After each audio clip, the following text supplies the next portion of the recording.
Let's dive in. Okay, Mhm. tell us all about you. You are a sleep specialist and sleep coach. Tell us why you became a sleep coach and tell us what makes you passionate about your industry. Cool, Stacey. Yeah, thanks for you guys for having me on board at Connectable Life. It's nice to be on a live channel, and obviously discuss my path, what I've taken. Yeah, so I've got a vast background. I've been in high performance sports. I'm involved in corporate wellness. Obviously now my new niche is the sleep coaching. I do that a part of the corporate side of things, where I look after all the clients in the company. We have over 2,000 employees.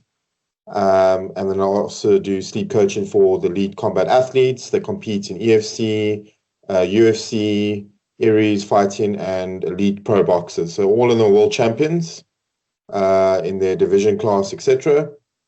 So I basically started that journey before lockdown to obviously go into another market. And that obviously led me to go and combat athletes, dealing with them.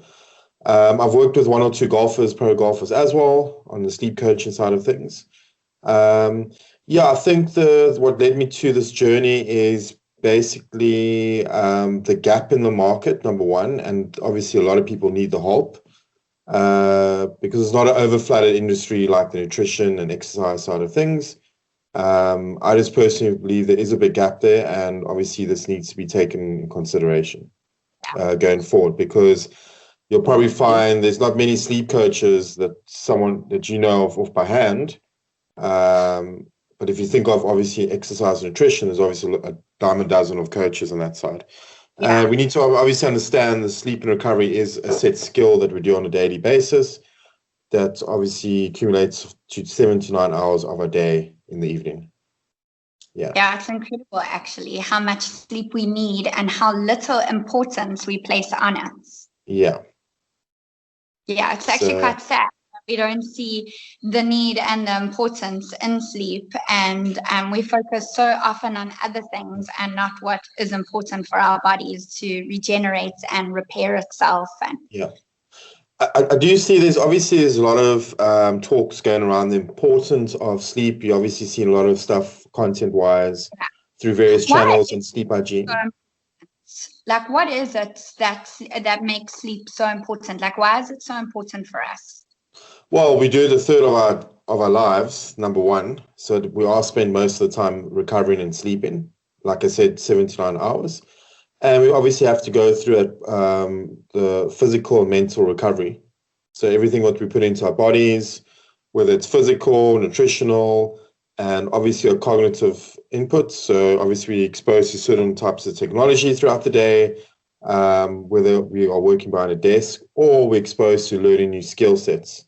So those have to be remodeled, and we have to obviously bring out a new person, like a new Stacey every day. Stacey sleeps and recovers well, and a new Barry every day. So that's what we're building. We're just building. When you have proper recovery and sleep, you are just building a better version of yourself every day, which needs to be done on a consistent basis. Yeah, I can imagine.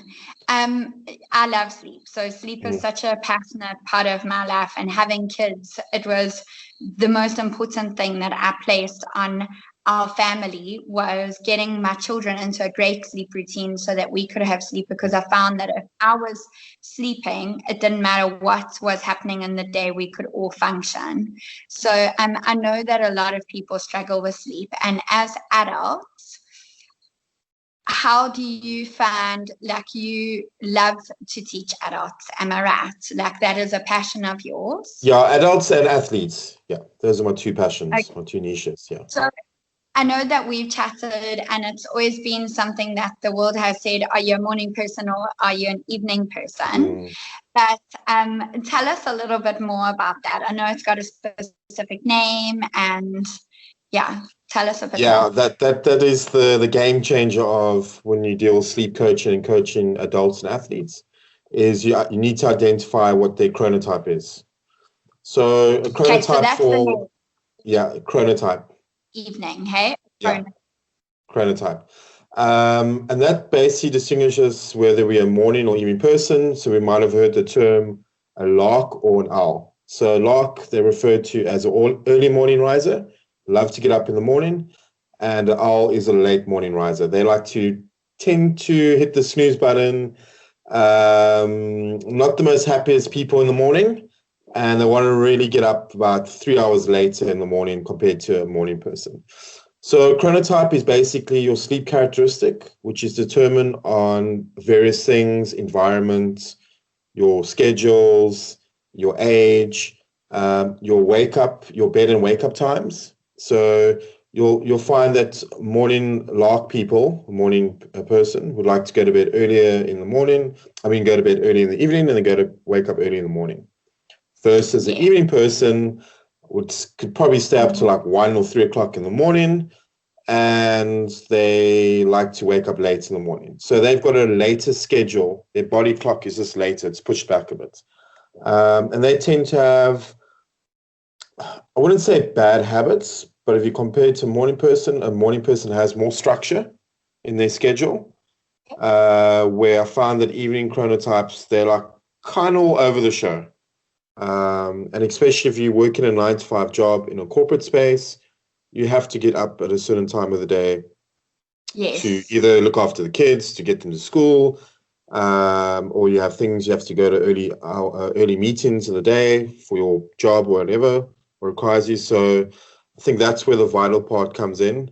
And that's going to determine how your day is set out, which later on in the evening will determine how you're going to recover later nights, etc. Yeah, so that's critical. It's a real critical part of my coaching is we need to identify what the person is, adult or athlete, because that's going to be like the game changer, because then we can start matching it with their schedule and then changing a few things around. So if somebody is an owl, can they be trained to be a morning person, a lark? Can they train themselves? Yeah, definitely. So it's not detrimental that you have a specific chronotype. It just means you can adapt that chronotype to any schedule, whether it's early schedule, late schedule, depending what chronotype you are. I find that the evening chronotypes are a little bit difficult to change because they have set routines not set routines, but they're all also kind of over the show, but they do have late habits where early morning chronotypes are more exposed. They don't mind change, etc. So what the first thing you need to do for evening chronotype is you got to make sure that they get a certain amount of sunlight in the morning. Otherwise, they're not going to wake up properly. They've got to get that serotonin release, because that serotonin will go to the brain, and the brain will say, just give my example myself, Barry, it's time to start your day, wake up. Barry will feel more refreshed. I have my breakfast in the morning, because that's one thing evening chronotypes don't like to have. They don't like to have breakfast. So sunlight and breakfast are two main key things to release serotonin. And the breakfast needs to be a high protein, because as you start your day, you convert in certain nutrition things like your protein and stuff like that into your body while you're getting up and moving around at your desk. So we need to consume all our meals mainly in the light and less eating in the evening. Yeah. So I think those two vital points, sunlight, and you need a certain amount of sunlight in the morning, and you need your high protein breakfast as well. And then obviously you need to set early bed times and wake up times. So if you used to go into bed at a certain time, say 10 o'clock in the evening or 11 o'clock, try push that back to an hour or 2 hours, and then try wake up a little bit early in the morning, an hour or 2 hours earlier if you can, and then try keep that consistent. Your body likes a consistent routine as well. So those are like three things. And then other things you could look at is obviously having lunch at a certain time of the day, because evening chronotypes tend to do things late. Like they don't have breakfast. That's the problem number one. They like to have coffee first thing in the morning. And they eat lunch. They'll normally eat quite a heavy lunch and late lunch, like 1 or 2 o'clock. And they normally eat a big evening meal, which is the problem. So they'll normally leave their dinner meal for the main meal, which should be the opposite and reverse. It shouldn't have. So your breakfast needs to be your main meal for the day, your big meal. And then you need a light lunch, and then you need a medium lunch, and then a light dinner, where obviously it's protein and vegetables, nothing high carbohydrates or anything like that. No spicy And foods.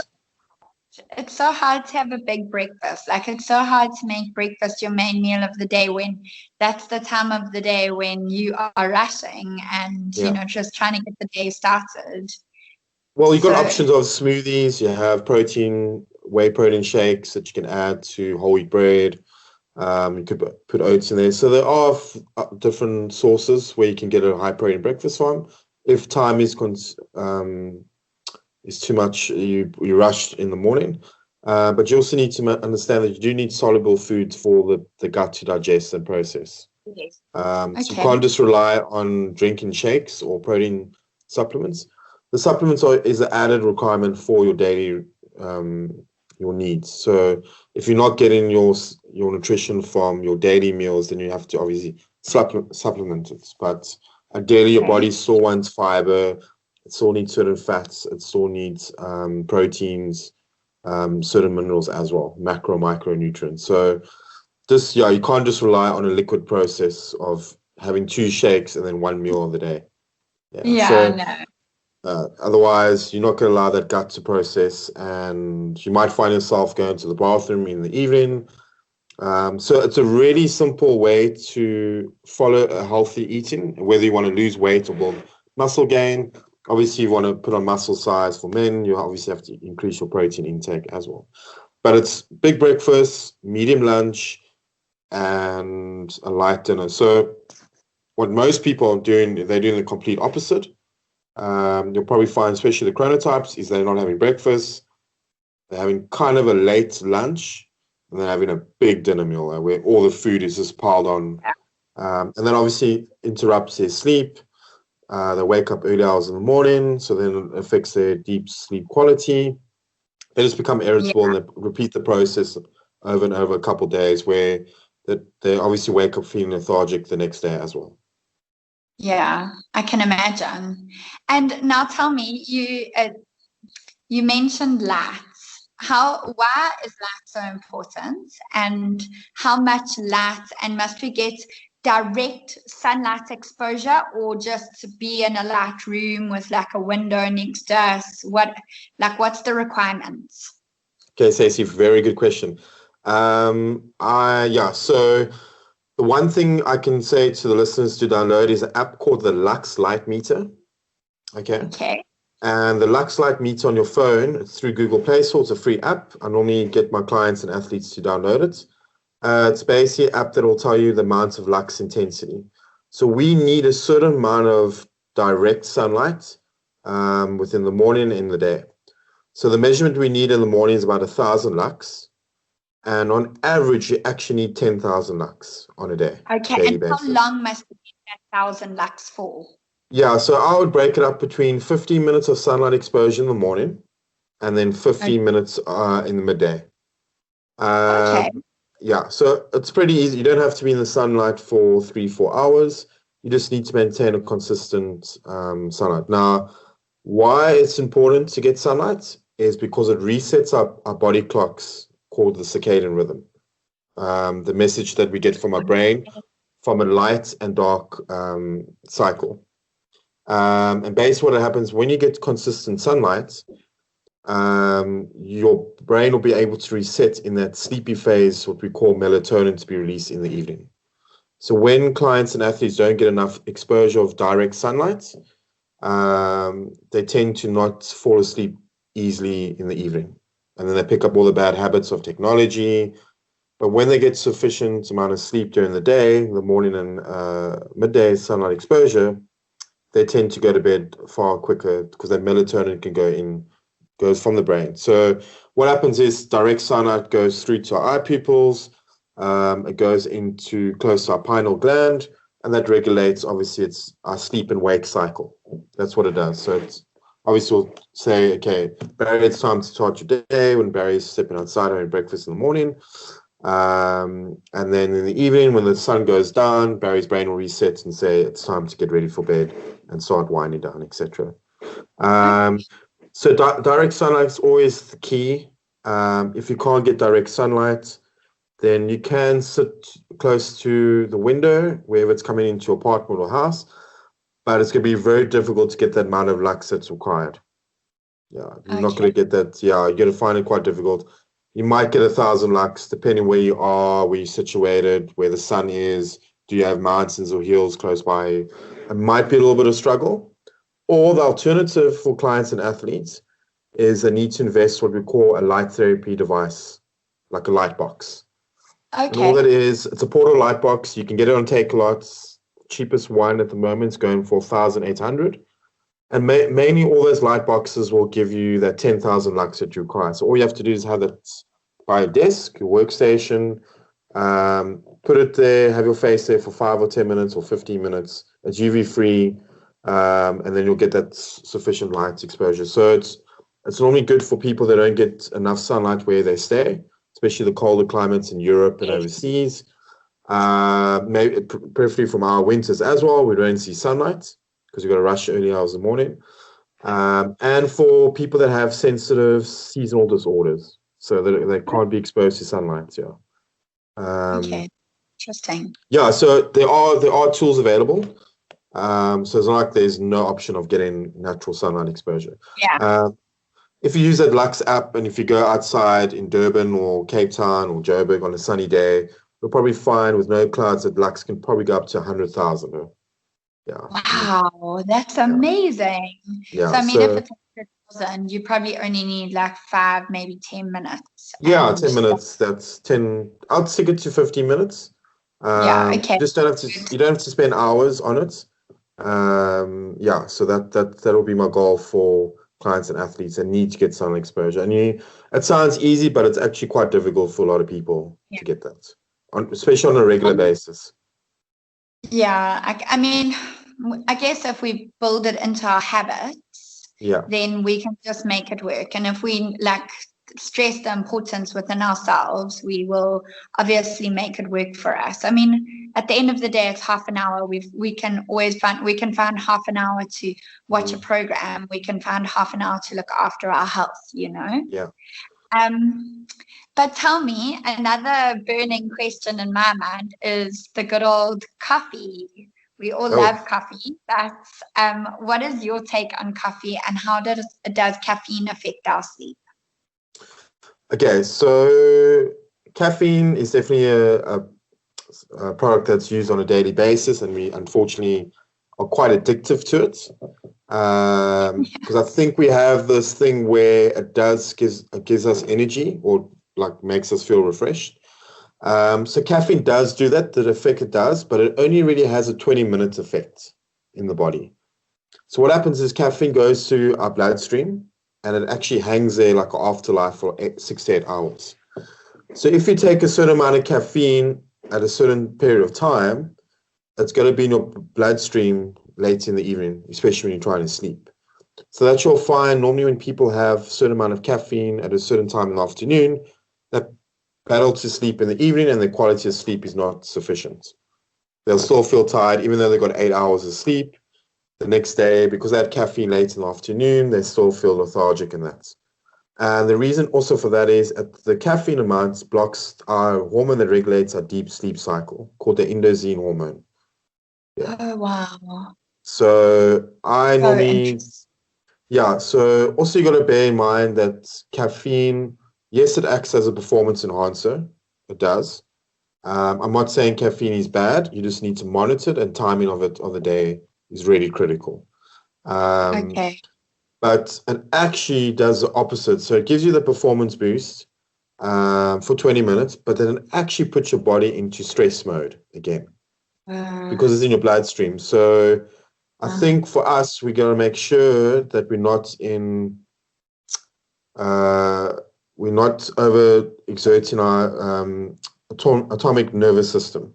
So that fight or flight, or that that stress response. So we don't want to be in that chronic stress. Adrenaline, like we don't want to be giving ourselves more adrenaline than we need. We don't want more stress. So caffeine does that. So you've got to just be careful of monitoring.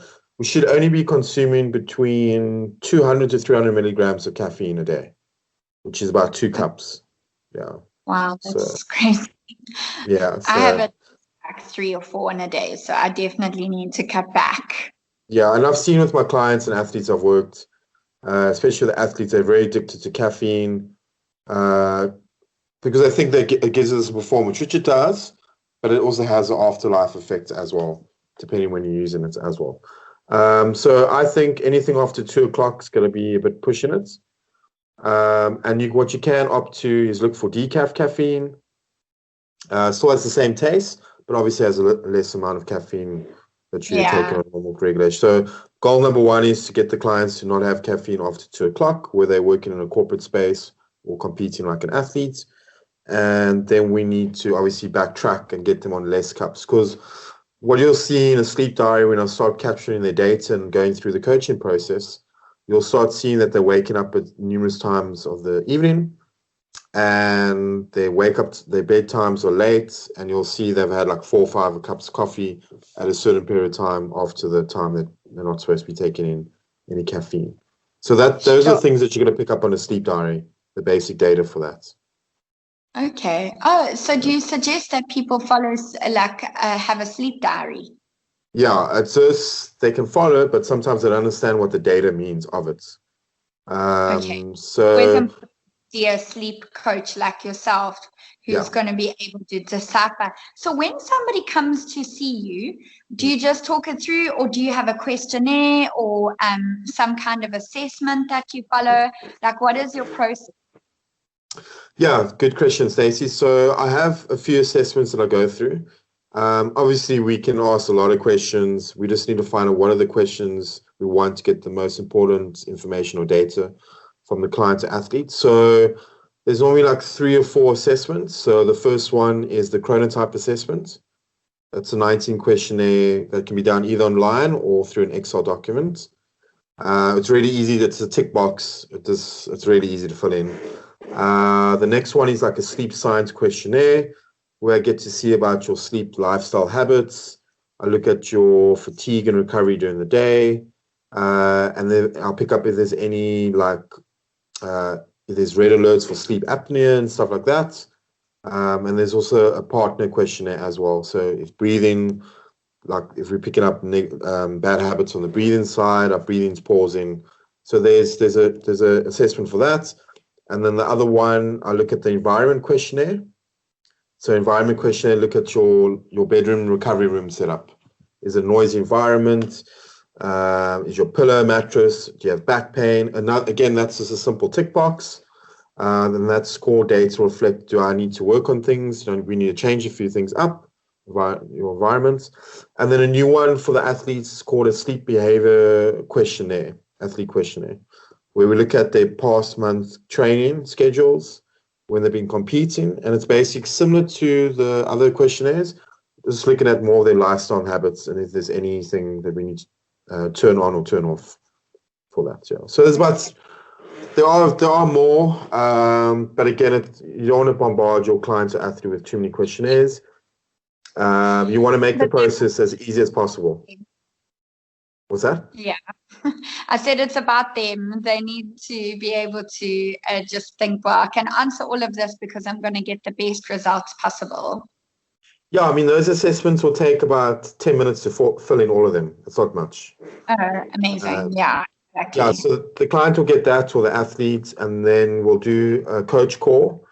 And the coach call is normally important based on circadian rhythms, chronotypes. We talk about technology breaks, and we talk about the importance of sunlight. And then we'll go through maybe a few things that I picked up in the questionnaires that do need some addressing. But I feel the clients and athlete need to have those basic principles. They need to understand it. Not in a depth approach, but just a basic understanding, because this is going to be their journey going forward, because this is the only way we're going to improve their sleep and recovery going forward. Yeah, I can imagine. And Barry, so I've got a friend who is a bit of an enigma with the whole thing. She's definitely a owl person. She's a nighttime person. So it takes her quite a long time to wake up and warm up in the morning, but yet she absolutely has to do exercise in the morning. Otherwise, she doesn't do it. She won't do the exercise later on. Why do you think that's so? Do you think it's she does drink quite a bit of coffee in the day, but do you think that what's your take on that? Yeah, well, that's a pure evening chronotype that wants to live in a morning schedule, which exercise in the morning is good because that's going to wake you up. But going back to what we said earlier on, how we convert them or get them to adapt, especially evening chronotypes, morning sunlight is key, and the breakfast in the morning. That's what you'll have to start doing, your friend. So going forward, breakfast, sunlight exposure will definitely be the tools. And then make sure that she gets caffeine is restricted, nothing after 2 p.m. And she monitors her meal timing and obviously breaks her meals into smaller meals late in the evening because we want to eat more during the light and then less in the evening dark. So we can build up that circadian rhythm relationship and avoid circadian rhythm disruption. Yeah. So, you know how everybody says 8 hours is like the perfect amount of sleep? Oh, sorry. So, you know, everybody says 8 hours is like the perfect amount of sleep.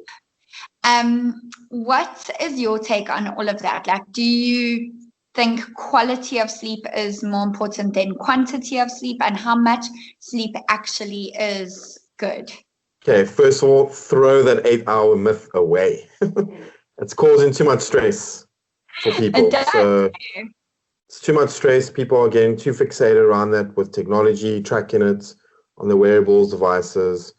Yes, it's a golden rule to get between 7 and 9 hours as an adult. But we have to realize that the days we are living in, technology, busy schedules, shifts that we're working longer hours that we normally worked about 100 or 50 to 100 years ago. So we have all those things we have to consider. The environment's more polluted. We live in more stressful situations. And obviously, like when pandemics like this, like COVID hits, it obviously raises our stress levels up. So I think rather not look at the 8 hours, but we need to rather focus that the brain and sleep need to sleep in sleep cycles. So we need to understand that the brain actually sleeps in sleep cycles, and one cycle is 90 minutes long. So during your sleep time, you'll be going from a light sleep to a deep sleep, light sleep, deep sleep, and a dream state sleep as well, like a REM sleep. So you're going non-REM. So you always going to be bouncing back and forth.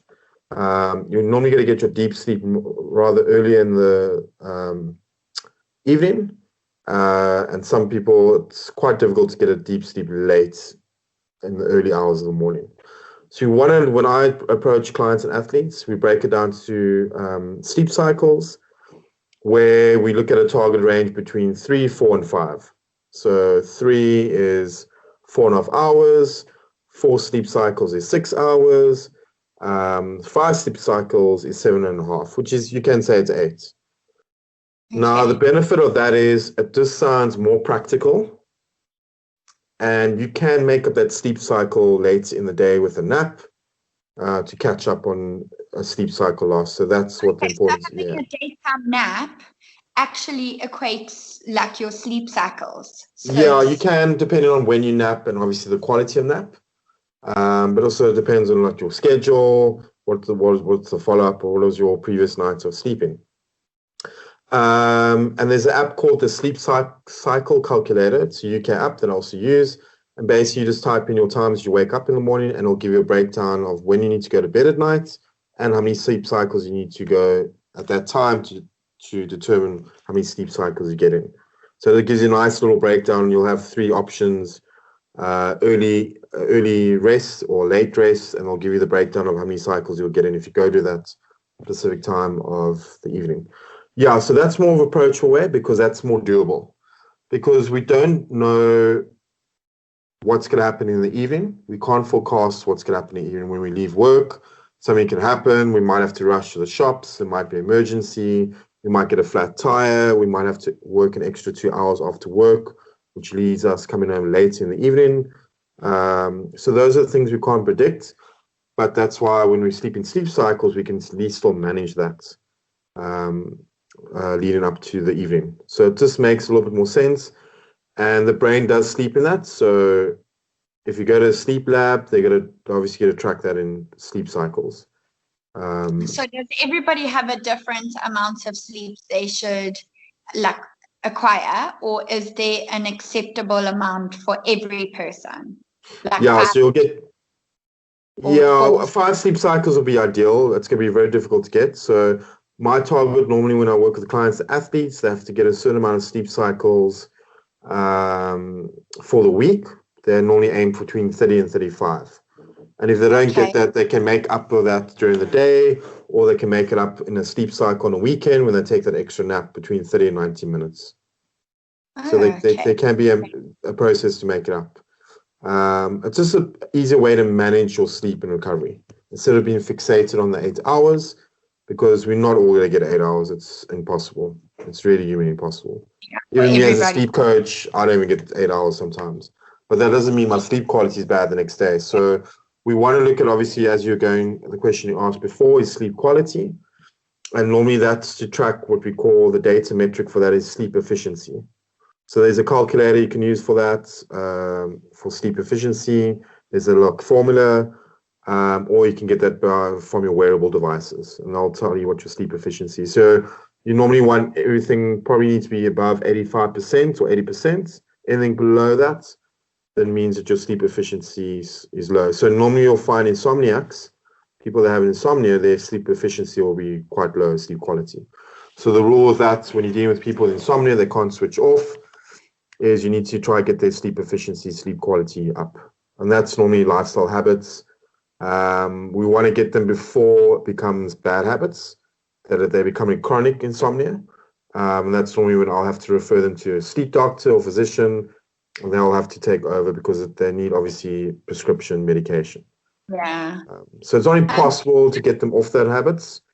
We just need to find where, if it's someone that's been like that for 5 or 10 years, it can become a little bit of a tricky situation. But number one goal will be improving their sleep habits, sleep quality. So you know the actual pill of melatonin. Yes. How effective is it, and is it bad for your body to take that pill? I think it's useful for people that, especially chronic insomnia, that's definitely one of their prescriptions they get as through their sleep doctor or physician. That's something that I can't prescribe. That's something that you'll have to get over the counter, and you'll have to have a prescribed letter for that as well. But again, if they need melatonin, they're obviously not getting that sunlight exposure. So you'll have to, again, it's the basic things. Yeah. You'll probably find that they very indoor space. They live in indoor space. They don't go much outside. They don't participate socially in certain events. So they live in this artificial light all the time, and that's very difficult for your melatonin to set in. So those are kind of the habits you'd probably pick up with them. I'm not saying it's all with them, but those are normally things you have to get their sleep quality better, sleep efficiency, and you need to get them going outside and getting sunlight exposure, because that's why they got melatonin, is because they can't switch off.